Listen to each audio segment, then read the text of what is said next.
नमस्ते दोस्तों। आज सुनेंगे वरिष्ठ हिंदी लेखिका दीपक शर्मा की लिखी हुई कहानी ढक्कन। दीपक शर्मा जी को 2021 में उत्तर प्रदेश हिंदी संस्थान द्वारा साहित्य भूषण सम्मान से सम्मानित किया गया। प्रस्तुत है उनकी लिखी हुई कहानी ढक्कन, मेरी जुबानी। मैं हूँ सीमा सिंह। तुम मंजू दुबे की बेटी हो? एक अपरिचिता हमारे घर की सीढ़ियों के गलियारे में खड़ी थी। हाँ, कहते हुए मैं अपनी साइकिल गलियारे में ले आई। तुम्हारी मम्मी कहाँ हैं? गलियारा तंग था और वो मेरे साथ सटने पर मजबूर थी। अपरिचिता एक परिचित द्रव्य लगाई थी। क्या सभी सुगंधित द्रव्य समरूप गंध रखते हैं, अथवा ये मात्र संयोग था कि पिछले महीने माँ ने वैसा ही द्रव्य खरीदा था? तुम्हारी मम्मी कहाँ हैं? अपरिचिता की आवाज़ ने जोर पकड़ा। दिल्ली गई हैं, मैंने कहा और अपनी जुबान काट ली।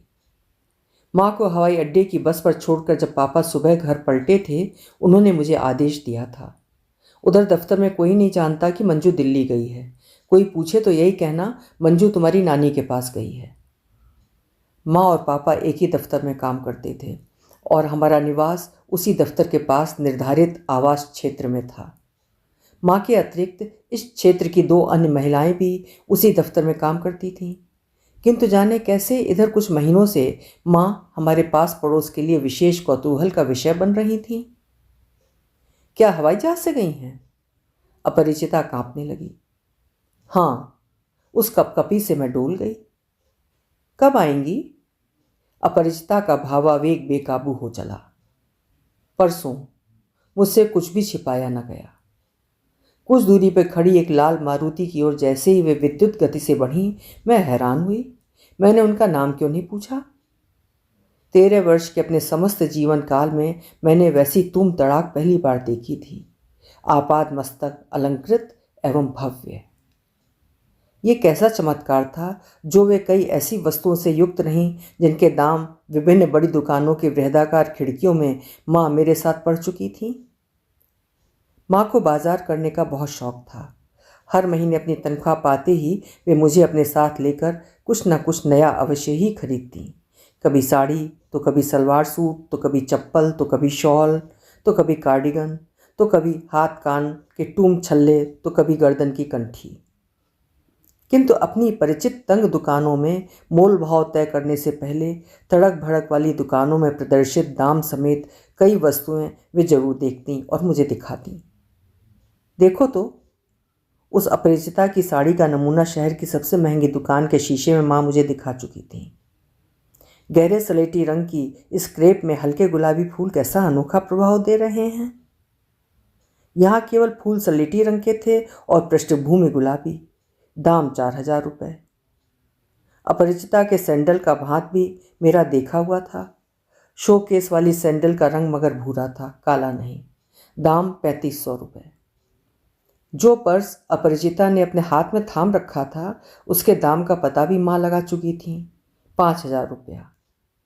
हाँ, अपरिचिता के कान के बुंदों की, उसके नाक के लौंग की, उसके हाथ की अंगूठी की, उसकी एक कलाई की घड़ी की और दूसरी कलाई की चूड़ियों की दमक और कीमत जरूर मेरे लिए अजानी थी। अपनी साइकिल में ताला लगाकर मैंने घर की सीढ़ियाँ एक ही सांस में तय कर ली। घर के मुख्य दरवाजे पर ताला मैंने अपनी हिचकियों के बीच खोला। अपरिचिता की छटपटाहट का एक बड़ा अंश मेरे अंदर उतर लिया था। पिछली रात माँ को दिल्ली जाने से मैंने फिर रोका था। मैं यहाँ अकेली नहीं रहूँगी। मैं रो पड़ी थी। तुम्हारे बिना पापा बहुत दिक्कत करते हैं। अकेली माँ जितनी देर घर से बाहर रहती, पापा को देखते ना बनता। मानो वे कांटों पर लौट रहे होते। कभी आगे की खिड़की से बाहर झांकते, कभी पिछवाड़े के रोशनदान तक पहुंचने के लिए नीचे स्टूल पर खड़े होते, कभी सीढ़ियों पर चहलकदमी करते, तो कभी बाथरूम में भागते। तुम चिंता न करो, माँ डहडहाई थी। वो ठीक रहेंगे। मेरी दिल्ली यात्रा का पड़ता उन्होंने ही बैठाया है। मतलब? तुम्हारे पापा मुझे खुद दिल्ली भेज रहे हैं? मगर क्यों? चौंक कर मैंने पापा की ओर देखा था। पापा क्षुब्ध लग रहे थे। माँ के साथ पापा सदैव झूमा झूमी की अवस्था में रहते। माँ उद्यत होती तो पापा विनम्रता दिखाने लगते। माँ मेल का मंत्रोच्चार प्रारंभ करती तो पापा द्रोह कर बैठते। मंजू वहाँ सिर्फ 2 दिन के लिए जा रही है। पापा ने माँ की संगति दी थी। पापा को समझना असंभव था। पिछले कई दिन उन्होंने माँ की दिल्ली यात्रा को असंगत एवं विभत्स घोषित करने में बिताए थे। कल सुबह हवाई जहाज से जाएगी और परसों दोपहर तक हवाई जहाज से लौट आएगी। मगर क्यों? मैं झल्लाई थी। दिल्ली में उसका एक इंटरव्यू है। इंटरव्यू अगर ठीक बैठ गया तो हम दोनों की नौकरी में तरक्की जल्दी होगी। स्कूल से तुम कितने बजे लौटी थी? दफ्तर से लौटते ही पापा ने मुझसे पूछा। 11 बजे। शनिवार होने के कारण मुझे आधी छुट्टी थी। यहाँ कोई कुछ पूछने आया था क्या? नहीं, जोखिम उठाने के लिए मैं तैयार ना हुई। मुझे भूख लग रही है। पापा ने डबल रोटी और अंडे फ्रिज से निकाले। क्या चाय के साथ तुम मेरे लिए अंडे वाले टोस्ट बना सकती हो? मंजू घर पर है? रात 8 बजे 2 स्त्रियां हमारे घर पर पधारी। हम दोनों उसके दफ्तर में टेलीफोन ऑपरेटर हैं। मंजू अपने मायके गई है। पापा तुरंत बरामदे में चले आए। उसकी माँ की तबीयत ठीक नहीं। कब लौटेगी? एक ने पूछा। यही 2-4 दिन में। पापा ने कहा। कहो, कोई खास बात है क्या? बता दो। दूसरी ने पहली को कोहनी मारी। सभी तो जान गए हैं। जाने दो, पहली ने कहा। बॉस उसे पूछ रहे थे। दूसरी ने पहली को चिकोटी काटी। तभी कुछ और लोग आ धमके। सभी हमारे आवास क्षेत्र के थे। क्या बात है? पापा ने पूछा। सुना है? एक पुरुष स्वर ने ढक्कन खोला। बॉस के साथ आज एक वारदात हो गई है। क्या हुआ? पापा लगभग चीख पड़े। सुना है बॉस की बीबी ने उसे आज शाम खत्म कर दिया। पापा का रंग सफ़ेद पड़ गया। अब आपसे क्या छिपाएं?